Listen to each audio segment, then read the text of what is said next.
ఉండమా పవన్ పవన్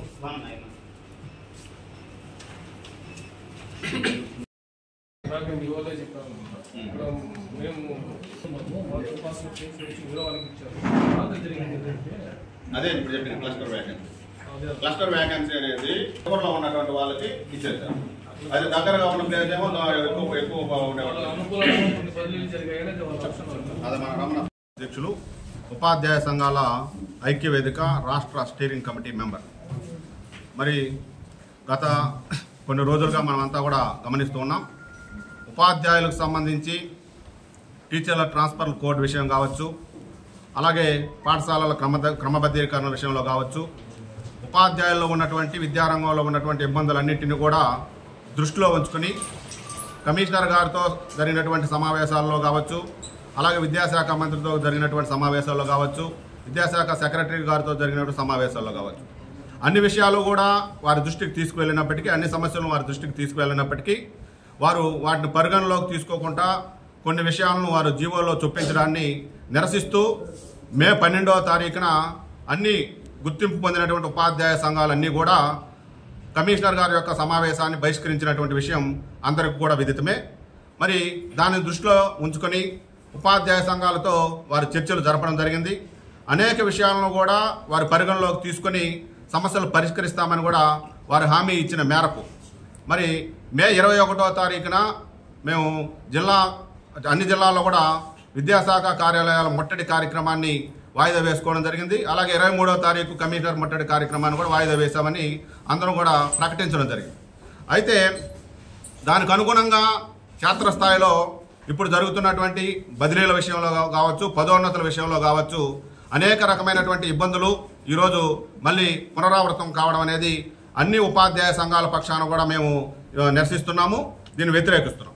కొన్ని విషయాల్లో మనం గమనించినట్లయితే ఈరోజు ప్రధానంగా ఉపాధ్యాయ సంఘాల ఐక్య వేదిక పిలుపు మేరకు అత్యవసరంగా ఇలాంటి ప్రెస్ మీట్లు పెట్టి ఉపాధ్యాయులందరినీ కూడా రేపు జిల్లా విద్యాశాఖ కార్యాలయాల ముట్టడికి పిలుపునివ్వాలని నిర్ణయించినాం. ఎందుకంటే ప్రధానంగా విద్యాశాఖ సెక్రటరీ గారు, విద్యాశాఖ కమిషనర్ గారు ఉపాధ్యాయ సంఘాలతో జరిపినటువంటి చర్చల్లో ప్రధానంగా వారు ఒప్పుకున్నటువంటి విషయం ఏంటంటే వెబ్ కౌన్సిలింగ్ అనేది ఎస్జిటీలకు చాలా ఇబ్బందికరమైనటువంటిది.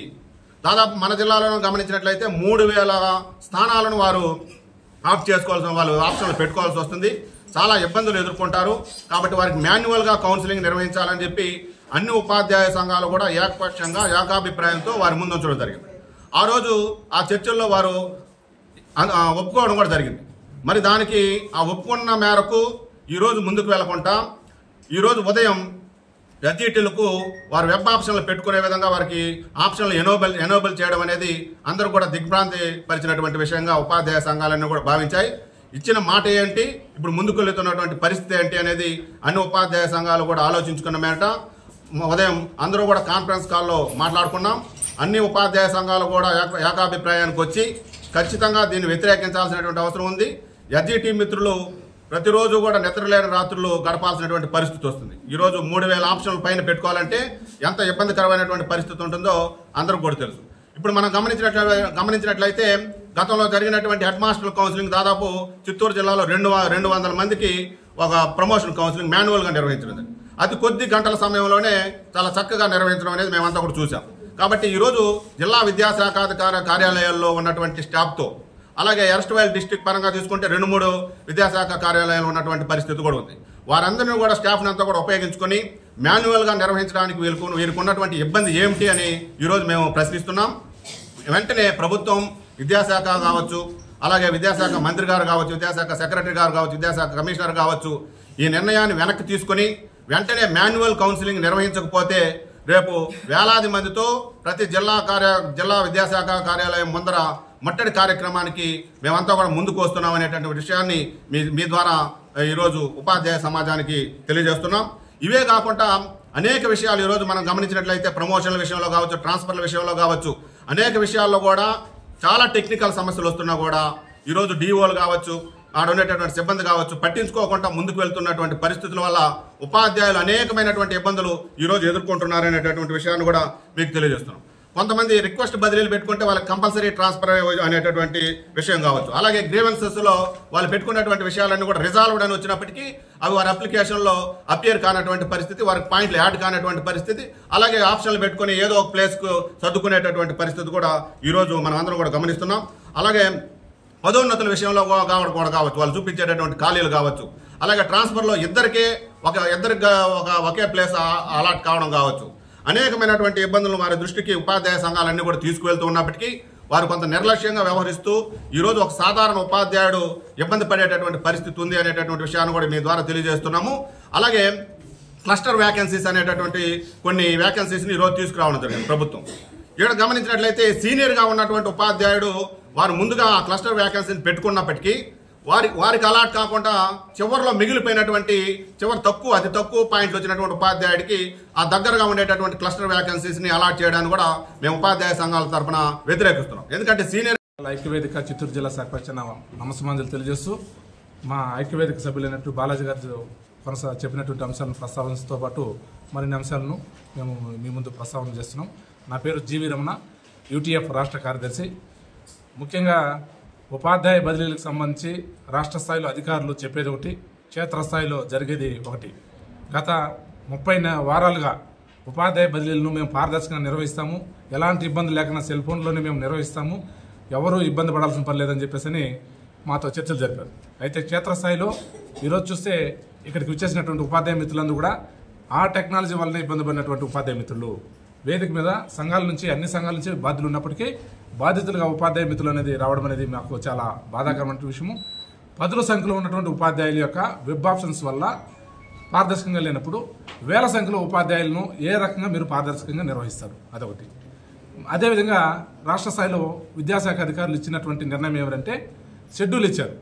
షెడ్యూల్ ఇచ్చి ఇదిగో పులి అదిగో తోకన్నట్టు మీరు ఖచ్చితంగా ఆప్షన్స్ పెట్టాల్సిందే, పెట్టకపోతే ఎక్కడో దగ్గర వేసేస్తారని చెప్పేసి చెప్పడంతో చాలామంది ఉపాధ్యాయ మిత్రులు ఇబ్బందులు పడి ఆప్షన్స్ పెట్టారు. చివరికి ఈరోజు ప్రిఫరెన్షియల్ కేటగిరీ కింద కిడ్నీ సమస్యలు, open heart surgery, dialysis patients, అదేవిధంగా క్యాన్సర్ పేషెంట్స్, నడవలేనటువంటి వాళ్ళు, అలాంటి వాళ్ళకు ప్రయోజనం ఉంది ప్రిఫరెన్షియల్ కేటగిరీ అనేది. ఈరోజు ఆ ప్రిఫరెన్షియల్ కేటగిరీ కింద ఉపాధ్యాయ మిత్రులను తీసుకుంటే ఎక్కడ సత్యవేలులో పనిచేసేటువంటి ఉపాధ్యాయ మిత్రుడు తంబలపల్లి, శ్రీకాళహస్తిలో ఉండి పనిచేసే మిత్రుడు చౌడేపల్లి, తిరుపతి వాళ్ళు చిత్తూరు ఇష్టారాజ్యంగా వేసేశారు. అదేవిధంగా ఈ గవర్నమెంట్ మేనేజ్మెంట్లో ఈ ఫిజికల్ సైన్స్ కావచ్చు, బయాలజీ కావచ్చు, అదేవిధంగా ఇతర సబ్జెక్టులకు సంబంధించి 10 సంఖ్యలో ఉన్నటువంటి ఉపాధ్యాయ మిత్రులు చాలా తీవ్రమైనటువంటి అన్యాయానికి గురయ్యారు. ఈ రకంగా ఉపాధ్యాయులను ఆందోళన గురిచేటటువంటి ఈ వెబ్ ఆప్షన్ మేము మా సంఘాలుగా వ్యతిరేకిస్తున్నాము. ఈరోజు ఉదయాన్నే మాకు ఇచ్చిన మాట ఏమి, మేము ఆర్థికపరమైనటువంటి డిఏలు, పిఆర్సీలు వాటిని ఇప్పుడు వరకు అడగల. మా పాఠశాలను మేము కాపాడుకోవాలి, మేము పనిచేసినటువంటి కాలానికి మాకు న్యాయబద్ధంగా మీరు చట్టం చేసినటువంటి నిబంధనలకు లోబడే బదిలీలు నిర్వహించాలని కోరుకున్నాం. కానీ ఆర్థికపరమైనటువంటి అంశాలతో ముడిపెట్టకుండా మేము మా బడులను కాపాడుకునే క్రమంలో ఈ బదిలీలు నిర్వహించడానికి కూడా రాష్ట్ర ప్రభుత్వానికి ఉన్నటువంటి ఇబ్బందులు ఏమి. రాష్ట్ర ప్రభుత్వానికి ₹1 కూడా ఇదేమి ఆర్థికంగా భారం అయ్యేటువంటి పరిస్థితి లేదు. మీరు రాష్ట్ర కార్యదర్శి స్థాయిలో, కోన శశిధర్ గారి స్థాయిలో జరిగినటువంటి చర్చల యొక్క సారాంశంలో మాకు ఇచ్చినటువంటి హామీ మాన్యువల్ కౌన్సిలింగ్.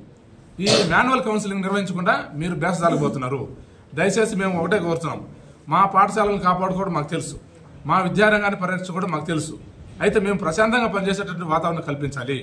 రాష్ట్ర ప్రభుత్వము, గౌరవ విద్యాశాఖ మంత్రి నారా లోకేష్ బాబు గారు వెంటనే జోక్యం చేసుకుని ఉపాధ్యాయులకు జరిగినటువంటి ఈ అన్యాయాన్ని సవరణ చేయాలని చెప్పేసి మేము ఈ సందర్భంగా డిమాండ్ చేస్తున్నాం. చిత్తూరు జిల్లాలోనే గవర్నమెంట్ మేనేజ్మెంట్లో 10 మంది ఉపాధ్యాయులు ఉంటే 7 ఖాళీలు చూపించి మళ్ళీ రెండోసారి రీకౌన్సిలింగ్ చేశారు. 10 మందిని కూడా సక్రమంగా జరగలేనటువంటి పరిస్థితి ఉంది. సో అదే పరిస్థితి ఈరోజు ఈ గవర్నమెంట్ మేనేజ్మెంట్లో కోరుకున్నటువంటి ఉపాధ్యాయులను మళ్ళీ రీకౌన్సిలింగ్ అనేది మేము తప్పనిసరిగా డిమాండ్ చేస్తున్నాం. ఈ డిమాండ్ను రాష్ట్ర స్థాయి ఉన్నతాధికారులు తప్పనిసరిగా పరిశీలన చేయాలి. మేము ఏం మాట్లాడినా ఎమర్జెన్సీ స్థాయిని తలపట్టే పరిస్థితిలో ఉంది. అట్లా జిల్లా స్థాయిలో డిఓ గారు కావచ్చు, రాష్ట్ర స్థాయిలో ఉన్నతాధికారులు కావచ్చు, మా ఉపాధ్యాయులతో స్నేహపూర్తిగా వ్యవహరించేటువంటి పరిస్థితి లేదు. చాలా దారుణమైనటువంటి పరిస్థితుల్లో ఉన్నారు. అన్యాయానికి గురినటువంటి వాళ్ళు ఎవరికి చెప్పుకోవాలి? క్షేత్రస్థాయిలో ఉన్నటువంటి స్థానికంగా ఉన్నటువంటి అధికారులకు చెప్పుకోవాలి. అధికారుల దగ్గర రానికపోతే మేము ఎవరు చెప్పుకోవాలి? కాబట్టి ఇలాంటి పరిస్థితుల్లో మేము పోరాటానికి పిలిపించాం. చిత్తూరు జిల్లాలోని ఉపాధ్యాయ మిత్రులందరూ కూడా మేము రిక్వెస్ట్ చేస్తున్నాం. మాన్యువల్ కౌన్సిలింగ్కు మాట ఇచ్చారు, దాన్ని మనం సాధించుకోకపోతే భవిష్యత్తులో ఆర్థికపరమైనటువంటి ఏ పోరాటాలను కూడా మనము డిఏలు కావచ్చు, పిఆర్సీలు కావచ్చు, ఆర్థికపరమైనటువంటి ఈ అరియర్స్ విషయం కూడా మనం సాధించుకోలేము. దయచేసి ఈ ఐక్య వేదిక తరఫున ఇచ్చిన పిలుపుని అందుకుని మీరందరూ కూడా ఎవరు కూడా దయచేసి వెబ్ ఆప్షన్లు పెట్టద్దండి. ప్రభుత్వం ఇచ్చిన మాటనే మనము అడుగుతున్నాం. వెబ్ ఆప్షన్స్ వద్దు, మాన్యువల్ కౌన్సిలింగ్ ముద్దు అనేటటువంటి పద్ధతిలో మీరందరూ కూడా సహకారం ఇవ్వాలని చెప్పేసి ఉపాధ్యాయ లోకానికి ఈ ఉపాధ్యాయ సంఘాల ఐక్య వేదిక తరఫున మేము విజ్ఞప్తి చేస్తున్నాం.